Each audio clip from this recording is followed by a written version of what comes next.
we're just seeing a real constraint on the supply side. Developments coming to market have slowed down, and really that's a mixture of increased costs, lower sentiment, sort of lack of capital and sort of debt financing for these projects to come together. And look, this is absolutely on the government's radar.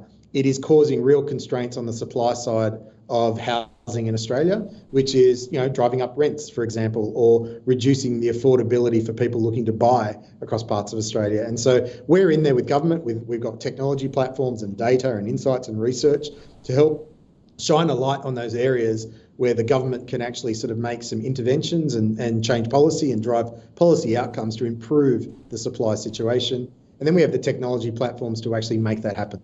Are you confident that the government is going to meet its targets to build the amount of new homes needed? That's difficult to assess. We're definitely behind those targets, but we've got a number of years to go. I think that step back and look at that same question from a different angle, I'm not sure we can afford not to meet those targets.